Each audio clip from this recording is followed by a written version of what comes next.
You know, Bandkind is an exclusive opportunity for up-close and personal information about artists and the way that they create their music. And it doesn't just deal with that. It also deals with things that they love beyond their music. You'll be interested to find out all the things that their hearts beat for. Be the kingdom. One, two, three.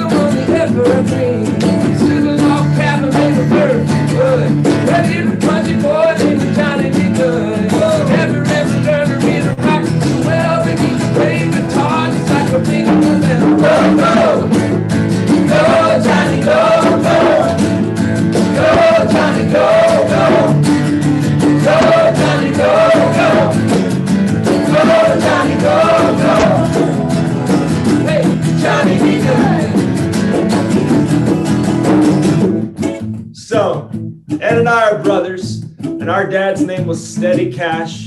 He was a legend among men. And Steady Cash was in the plumbing business, but he would come home from work in his like suit and tie, and he would disrobe, he would take his jacket off, he would take his pants off. So what's left is knee-high dress socks, white Brooks Brothers boxers, and a white button-down Brooks Brothers shirt. And that's how Steady Cash rolled around the house in the evenings. And his dad would strap on his guitar and like several nights a week would walk around like that singing Johnny Be Good. So in honor of our dad, Steady Cash, who we lost last year, we miss him like crazy, but we're going to celebrate his life. We're going to sing Johnny Be Good out. Here we go. He used to carry his guitar in a gunny sack, sit beneath the tree by the railroad tracks. The engineers would see him sitting in the shade, strumming to the rhythm that the drivers made. The people passing by, they would stop and say, oh my, what that little country boy. Go, Johnny, go, go. Go, Johnny, go, go. Go, Johnny, go, go. Go, Johnny, go, go. Hey, Johnny Be Good.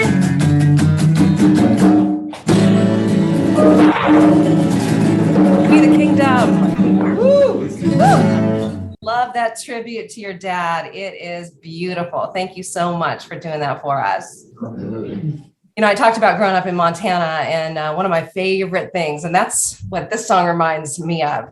One of my favorite things is when all the farmers would get together, and we were in real drought times when I grew up in Montana. And so water was an issue, and people were kind of down all the time about how they were going to make their means. And I'll tell you what they do is they'd come together, all those cowboys, and they'd play music downtown on the street, and people would just dance, come out of the bar and just dance in the street. That's why I love music right there, right there. Beautiful. That's cool.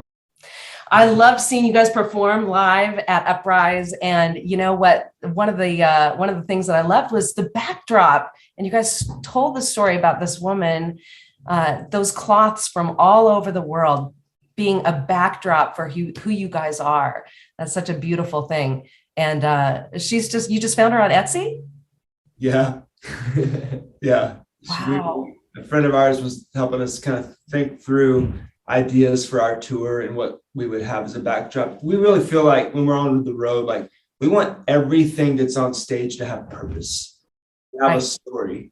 Yes. And, you know, it's an opportunity to tell our story through things other than words. And so anyway, we had this idea to do these curtains, and it was after the fact that I realized, I looked back one day, I was like, man, these are, because she had told me they're from all over the world. I mean, she ships them in from all over the place. Wow. And it was a cool thing. And they're all different, you know, they're really different strips of fabric that she tore like by hand. I mean, she spent like weeks making these curtains. So it's one beautiful. thing I love about the curtain, because they're all tied together, you know, and knots. And I thought about it one day, just you think about them coming from all over the world in different like races, cultures, nations, all of that, and how unfortunately in the world we live in, there are there's friction between like people in general, the different people groups and whatever. But it just hit me that the seemingly the not, that we typically think of as like a bad situation or like, there's confusion or resentment or whatever. The not is what holds us together, and ties the two together to become one. And so it's so cool to think about that in the context of, all God's children around the world joining together under his hand. Yes. But what pulls us together might actually be the knots that sometimes, we have to work through. And I just thought that was really cool. That is a great perspective. Wow. Powerful. Well, I know that you guys have just shared Dancing on the Waves. We're playing your music and love hearing it on the radio. Love hearing the stories about people that have encountered that song. And it was so funny because for some of us, we feel like We the Kingdom was just a natural progression from what Scott and what Ed had been doing for so long, Ed especially, and somebody at the festival. It was great to be in the audience because then you get to hear, and they said, I don't know who that is. I don't know who We the Kingdom is, but I'll stick around for them. And I thought, who doesn't know who We the Kingdom is? Come on. And they were like so taken aback by what you guys presented in your short period of time at Uprise. And I'm grateful when people encounter your music. Thank you. Yeah. Man, we are too. It's so humbling. I mean, it's just incredible. Yeah, it's crazy. As far as what you guys are doing for your next record, I know music takes such a long time. I know you're playing Dancing on the Waves as your latest, but it's been with you for several years. What's with you now that we'll see in a couple of years? Oh gosh, I wish we could play some bits. You gotta Top secret. Yeah. Like Dancing on the Waves is so much different than your first singles. Are you going a particular direction? Are you going to fill out the repertoire? I like to think of it like this. Like, to me, I love thinking of an album as like a 5 or even a 7-course meal that takes you on a lot of different journeys, and it's all got a theme. Because and to me, the theme would just be ultimately, I think, Jesus. That would be the common thread. But stylistically, I don't like records that feel, almost like schizophrenic or something, where they're so all over the place that there's not continuity. But to me, I love that we come from. I mean, I was thinking about the other day. I'm 50. He's about to be 40. He's 30. She's 23, and he's, so we got 20, 30, 40, 50. Yes. Huge spread, a lot of different perspectives. Yes.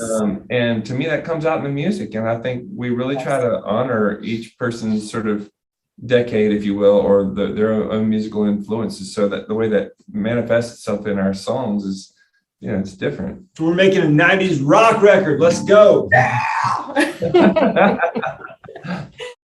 But just the history, like you're talking about your dad bringing you a musical history. I remember I'm about to be 50, so I'm remember plugging in those 8 tracks. My mom had a car with an 8-track player. Like, oh yeah, we had one. Yeah. See, well, I'm so blessed that you guys are in the industry as a team.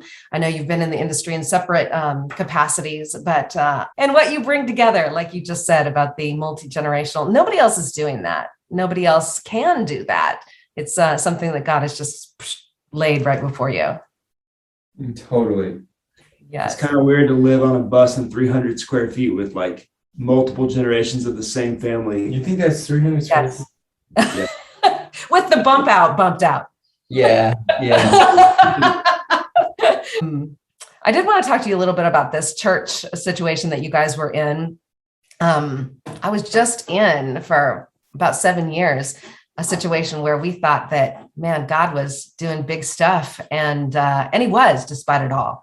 But then we realized that we were turned upside down by the leadership there. And it is, like Franny Ray said, it is something that rocks your world. And I'm so grateful that you guys pushed through to get to that other side, to really, I think Ed said, to worship through it. You didn't know that you were doing that, but to worship through the situation.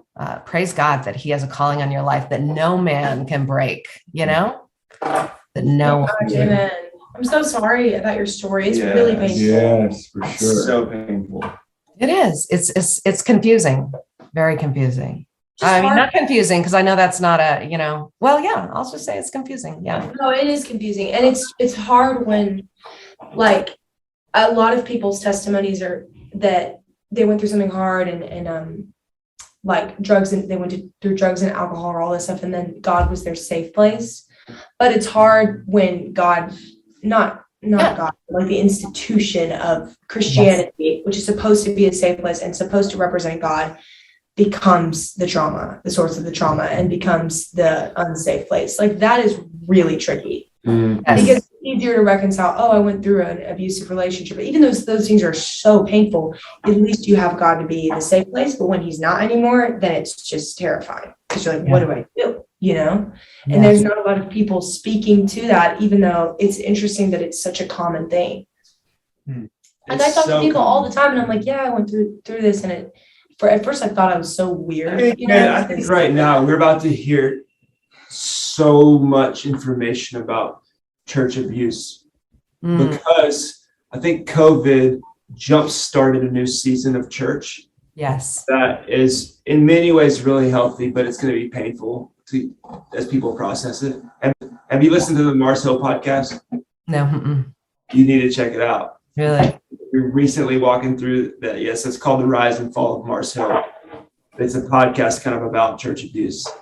Wow. And it's really, really fascinating. But it's like, we because we're out on the road and talking to people all the time, it's just such a normal thing. Even we have lots of churches in where we live and near Nashville that are going through, there are lots of churches going through similar things right now, and it's so tragic when because we're prone, because a man is tangible, we are prone to put our faith and our trust in a human being. So good.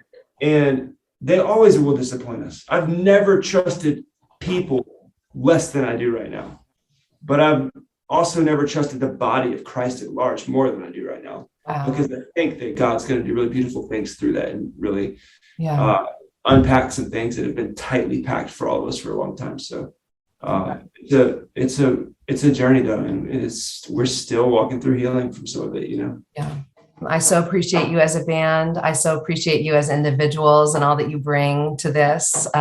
This musical, like you said, you're just a conglomeration of so many decades of music. Please keep doing that.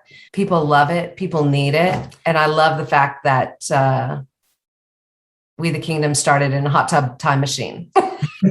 Speaking of time machines and weird things like that, I just need anybody who's watching this right now to look at how much bigger Andrew looks than Ed because of the camera angle. Go back and see. Look at him. I weigh at least 100 more pounds than Andrew. Look at this. Look, just get an image of how much smaller I am than Martin and Andrew is. That is hilarious. Yeah, exactly. Yeah. You can do this. Then that makes me huge. That's amazing. Well, I appreciate you guys, and I'll let you go. And so what are you playing tonight? We are playing on this tour, generally speaking, we're playing Child of Love, Yes. Don't Tread on Me, Dancing on the Waves, a song called Sing Wherever I Go, And then a surprise song. and then a surprise song. Very cool. All with those Holy water. Called Holy Water. Holy water. Yes. Surprise songs. We've got to. Surprise. Holy water. Yeah. Let me play a little bit of God So Loved. We have the privilege of doing the compassion sharing on, inviting people into that ministry. So we share a little bit of God So Loved with that. Wow. We wrapped up a compassion event in Haiti their lives are changed forever, starting now. Praise God, man. No, it's Thank tough. you. You too. Yes. Thank you. Thank I you. hope to see you very, very soon. And we'll be following you guys. Thank Love you. that. Thank you for your Yes. We'll see support. you soon. Yes, absolutely. Nick signing off with We the Kingdom. Check out their merch. Bye, guys. See ya. See ya. See ya.